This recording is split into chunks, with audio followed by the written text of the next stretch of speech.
Okay, picture this. The year is 1801. Napoleon is busy consolidating his power all over Europe. But halfway across the world, in the French colony of Saint-Domingue, literally the wealthiest slave colony on earth, a truly radical document appears. It's a constitution, and believe me, it's about to shake the world's most powerful empires to their very core. So, at the heart of this whole story is the document itself. And you have to understand, this wasn't just some dry set of laws. No, this was a declaration of an entirely new reality, written in the face of a world that considered its authors to be nothing more than property. And this is the bombshell. Article 3. In 1801, right in the epicenter of the global slave economy, it declares that slavery is forever abolished. Just think about that for a second. This wasn't a philosophical debate or a polite suggestion. It was proclaimed as the law of the land. It was a direct, head-on challenge to the entire colonial world order. So, that brings us to the big question, right? Who on earth had the audacity to do this? Who could possibly stand up to France, to Napoleon himself, and just declare an end to the very system that made the colony so ridiculously wealthy? Well, the answer comes down to one man, Toussaint Louverture, a figure who was already becoming almost mythical. He was the architect, the mastermind behind this incredible act of defiance.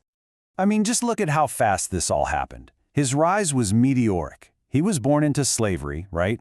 He joins the revolution in 1791, and then within just 5 years, he's the commander of all French forces in the colony. By 1801, he's the one in charge, publishing this constitution. He even takes the name Louverture, which means the opening, because he just had this uncanny knack for finding a way forward, for creating an opening where nobody thought one existed. You know, his nicknames really tell the story. In his youth, he was apparently called Clumsy Stick because he was kind of frail. But by the time he's at the height of his power, people, friends and enemies alike, are calling him the Black Spartacus, the Bonaparte of the Caribbean, the African hero. These aren't just titles, they're proof of his huge impact on the world stage. But here's where the story gets, well, more complicated. History is never black and white, is it? We know from archival records that Louverture was a much more complex guy than the myth lets on. He was actually freed from slavery years before the revolution even started, and for a while, he even leased a coffee plantation that came with 13 enslaved people. Now that detail doesn't cancel out his legacy, but it adds this layer of nuance that's absolutely crucial to really understanding the man in his time. And that complexity, that nuance, it's woven directly into the Constitution he created. You see, Louverture's idea of freedom was as layered as his own life. It was a freedom that definitely came with a price. Okay, so check this out, because this is the central tension of the whole document. On one hand, you've got Article 3 giving you this absolute total liberation. Slavery's gone, period. But then you get to Article 16, and it says that any worker, they're called a cultivator, who leaves their plantation is contributing to its ruin. So, you're free, but you can't leave your job. It was a really calculated move to keep the economy from completely collapsing. So this is the key to the whole system, this new legal status, the cultivator. Former slaves were now legally considered members of the family on whatever plantation they worked on. They got paid a share of the revenue, which was new, but they were legally forbidden from leaving. What Louverture was basically doing was creating a kind of militarized agricultural workforce to rebuild the colony's economy, which had just been shattered by years and years of war. And who was going to oversee this whole new system? Well, the Constitution had a very, very clear answer for that. Article 28 names Toussaint Louverture as governor for life. For life. And it even gives him the power to secretly choose who would succeed him.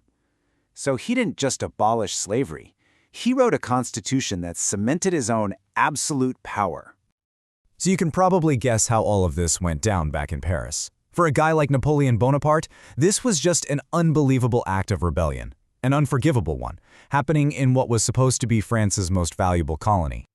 I mean, really think about the audacity here. Louverture didn't send Napoleon a draft asking for his approval. Nope. He sent him the finished product, basically informing the most powerful man in Europe that this was now the law in Saint-Domingue. It was a declaration of independence in everything but name. Napoleon's response was, well, it wasn't subtle. It was swift, it was massive, and it was brutal.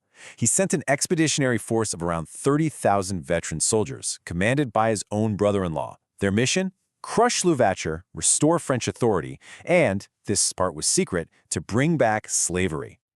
After months of really fierce fighting, Louverture was tricked. He was lured into a meeting, betrayed, and captured. They put him on a ship, sent him all the way across the Atlantic, and threw him into a cold, damp cell in a fortress high up in the French mountains.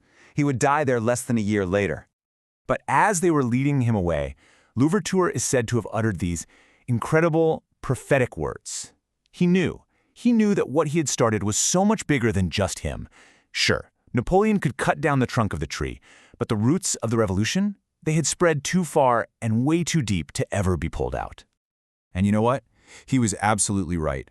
His capture wasn't the end of the story. In a lot of ways, it was actually the final spark that ignited everything that was about to happen next. The movement that Louverture built was strong enough to survive without him. His generals, especially the ferocious Jean-Jacques Dessalines, took over command. And once it became crystal clear that Napoleon's real plan was to re-enslave every single one of them, the war turned into a brutal fight to the death. They unified their forces and, somehow, against all odds, they defeated Napoleon's army. And the end came so fast. It was just boom, boom, boom. The invasion in 1802, Louverture's death in prison in 1803, and then on January 1st, 1804, Dessalines declares the independent Republic of Haiti, the very first free black republic in the entire world. And that is the ultimate takeaway here. This is why this story matters so much.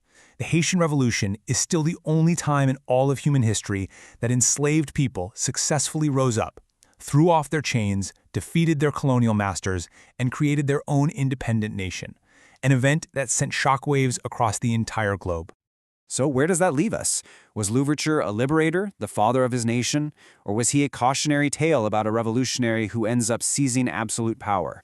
You know, his constitution, this document of both radical freedom and authoritarian control, it kind of shows us that maybe he was both. His legacy, just like the revolution he led, is as complex as the man himself, and it's something people are still debating to this very day.